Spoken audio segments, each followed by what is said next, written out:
तुम्हाला हील व्हायचं आहे, पण रोजच्या आयुष्यात नेमकं काय करायचं हेच समजत नाही. कधी मेडिटेशन करता, कधी अफर्मेशन करता, कधी स्वतःला मोटिवेट करता. पण 2 दिवसांनी पुन्हा तोच स्ट्रेस, तीच ओव्हर थिंकिंग, तेच इमोशनल हेवीनेस. आणि मग मनात एक प्रश्न येतो, मी इतकं सगळं करूनही बदलत का नाही? आज मी तुम्हाला एक वेगळी गोष्ट सांगणार आहे. हीलिंग म्हणजे रोज काहीतरी मोठं करणं नाही. हीलिंग म्हणजे दररोज स्वतःशी थोडं चांगलं वागणं. आणि म्हणूनच या आजच्या शेवटच्या एपिसोडमध्ये मी तुम्हाला अशी डेली हीलिंग रुटीन देणार आहे, जी तुमच्या आयुष्यात फार मोठं बदल करण्यापेक्षा तुम्हाला स्वतःशी पुन्हा जोडण्याची सुरुवात करेल. आणि शेवटी मी तुम्हाला एक छोटासा हीलिंग प्रॉमिस देणार आहे, जो तुम्ही आजपासून स्वतःसाठी करू शकता. म्हणून हा शेवटचा एपिसोड शेवटपर्यंत नक्की पहा. नमस्कार, मी कविता. काउन्सिलिंग कॉर्नर विथ कविताच्या या हीलिंग, ग्रोथ आणि सेल्फ ट्रान्सफॉर्मेशन जर्नीमध्ये तुमचं मनपूर्वक स्वागत करते. आजचा एपिसोड खास आहे, कारण हा आपल्या सिरीजचा लास्ट एपिसोड आहे. आपण या प्रवासात मन समजून घेतलं, स्ट्रेस आणि एन्झायटीबद्दल बोललो, निगेटिव्ह थॉट्सकडे पाहिलं, पास्ट आणि इमोशनल पेन समजून घेतलं, काउन्सिलिंग म्हणजे काय हे समजून घेतलं, सेल्फ लव, बाउंड्रीज, थेरपी, मॅनिफेस्टेशन आणि मेंटल हेल्थ, सप्तचक्र आणि इमोशनल हीलिंग, एनर्जी आणि माइंडसेट. या सगळ्या विषयांमधून एक गोष्ट पुन्हा पुन्हा समोर आली.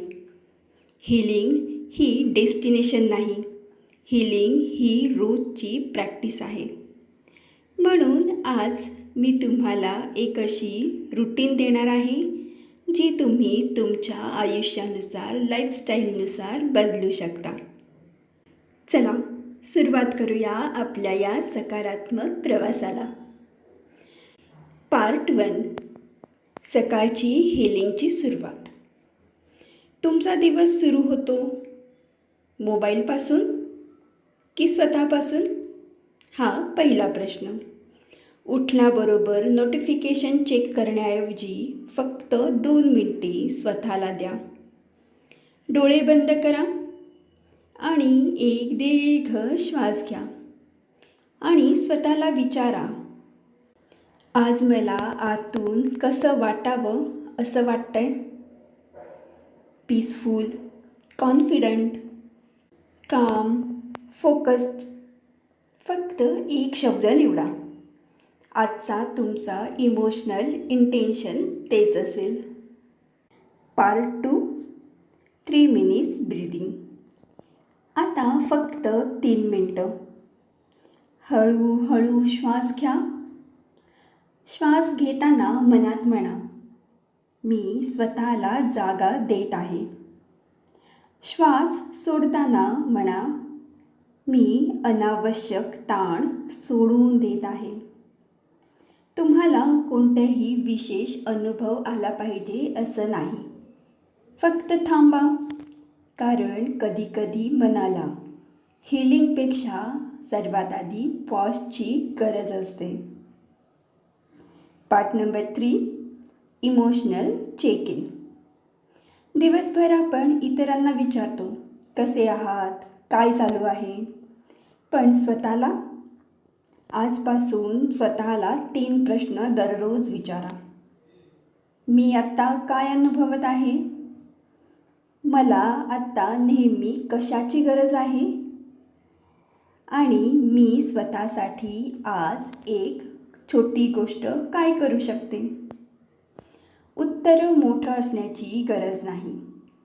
कदाचित मला थोडी शांतता हवी आहे, मला कोणाशी तरी बोलायचं आहे, किंवा मला आज रेस्ट हवा आहे.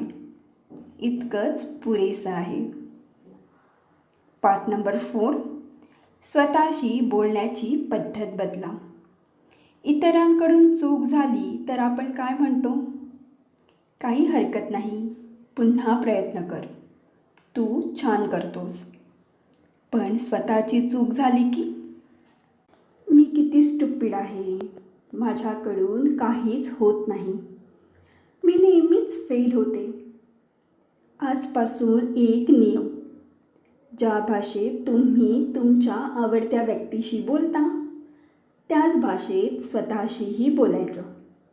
कारण सेल्फ टॉक ही सुद्धा एक सेल्फ केअर आहे. Part number 5. हेल्दी बाउंड्रीज रोज. हिलिंग म्हणजे फक्त मेडिटेशन नाही. कधीकधी हिलिंग म्हणजे नाही.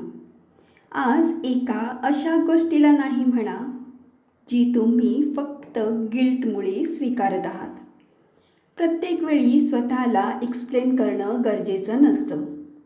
तुमच्या गरजा महत्त्वाच्या आहेत, तुमची एनर्जी महत्त्वाची आहे आणि तुमचा वेळही महत्त्वाचा आहे. हे नेहमी लक्षात ठेवा. Part number 6. रात्रीची इमोशनल रिलीज. रात्री झोपण्याआधी फोन बाजूला ठेवा. एक छोटं नोटबुक घ्या आणि 3 गोष्टी लिहा. आज मला काय चांगलं वाटलं, आज मला काय हर्ट झालं आणि उद्या मी स्वतःसाठी काय वेगळं करू शकते. आणि शेवटी एकच वाक्य लिहा: आज जे माझ्या नियंत्रणात नव्हतं ते मी आज इथेच सोडून देत आहे. Part number 7. स्वतःला फॉरगिव्ह करा. आता सर्वात महत्त्वाची गोष्ट: स्वतःला माफ करा. ज्या निर्णयांसाठी तुम्ही आजही स्वतःला दोष देता, त्यावेळेला तुम्हाला जेवढं कळत होतं तेवढ्याच जाणीवेतून तुम्ही निर्णय घेतला होता. आज तुम्हाला जास्त समजतंय आणि हीच तुमची खरी ग्रोथ आहे. स्वतःला सांगा, मी माझ्या भूतकाळातील घटनेसाठी स्वतःला दोष देणं थांबवते.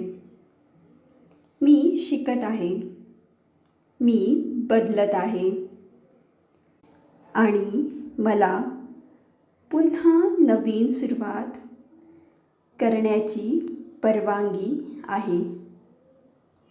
आता आपण डेली हीलिंग रुटीनचा एक क्विक रिकॅप पाहूया. तुमची डेली हीलिंग रुटीन अशी असायला हवी: morning 2 minutes intention, 3 minutes breathing. त्यानंतर दिवसभरात मी काय काय अनुभवलं, स्वतःशी प्रेमाने बोलायचं आणि एक हेल्दी नो. आणि नाईट रुटीन स्क्रिप्टिंग म्हणजे ते 3 प्रश्न आणि स्वतःला माफ करायचं. हे सगळं रोज परफेक्ट केलंच पाहिजे असं नाही. 1 दिवस चुकला पुन्हा सुरू करा, 2 दिवस चुकले पुन्हा सुरू करा. पण स्वतःला बदलायचं असेल तर रोज केलं तर चांगलं. कारण हीलिंगमध्ये सातत्य महत्त्वाचं आहे, परफेक्शन नाही. आता तुम्ही कम्फर्टेबल असाल तर डोळे बंद करा. एक दीर्घ श्वास घ्या आणि मनात म्हणा, मी स्वतःला ऐकते, मी माझ्या भावनांना जागा देते, मला प्रत्येक गोष्ट आजच सोडवायची गरज नाही, मी माझ्या हीलिंग जर्नीवर विश्वास ठेवते आणि मी स्वतःला पुन्हा पुन्हा निवडते. आता हळूहळू डोळे उघडा. या सिरीजच्या शेवटी मला तुम्हाला एकच गोष्ट सांगायची आहे. कदाचित या एपिसोडमधून तुम्हाला प्रत्येक प्रश्नाचं उत्तर मिळेलच असं नाही. हिलिंग म्हणजे प्रत्येक प्रश्नाचं उत्तर मिळणं नाही, तर हिलिंग म्हणजे काही प्रश्नांसोबत शांतपणे जगायला शिकणं आहे. तुम्ही बदललात की तुमचं रिलेशनशिप बदलतं, तुमचा सेल्फ टॉक बदलतो, तुमचे डिसिजन्स बदलतात आणि हळूहळू तुमचं संपूर्ण आयुष्य वेगळं दिसायला लागतं. म्हणून आजपासून स्वतःला बदलण्याचं प्रेशर घेऊ नका. फक्त स्वतःला समजून घेण्याची सुरुवात करा. आणि आता जसं तुम्हाला प्रॉमिस केलं होतं तसं एक हिलिंग प्रॉमिस माझ्यासोबत म्हणा किंवा मनात म्हणा. मी माझ्या भावनांना कधीच कमी लेखणार नाही. मी स्वतःला कधीच दोष देणार नाही. मला गरज असेल तेव्हा मी मदत घेईन. मी माझ्या बाउंड्रीजचा आदर करीन आणि मी स्वतःला भरपूर प्रेम देईन. तुम्ही एपिसोड 1पासून एपिसोड 22पर्यंत माझ्यासोबत हा प्रवास पूर्ण केलात. त्यासाठी तुम्हा सर्वांचे मनापासून आभार. खूप छान प्रतिसाद तुम्ही या सिरीजला दिलात, त्यासाठीही तुमचे खूप खूप मनापासून आभार. ही सिरीज इथेच संपत असली तरीही आपली हिलिंग जर्नी सुरूच राहणार आहे. मी कविता. आपण पुन्हा भेटूया एका नवीन सिरीजमध्ये. तोपर्यंत स्वतःला शोधत राहा, स्वतःला समजून घेत राहा आणि स्वतःला पुन्हा पुन्हा निवडत राहा. खूप खूप धन्यवाद. श्री स्वामी समर्थ.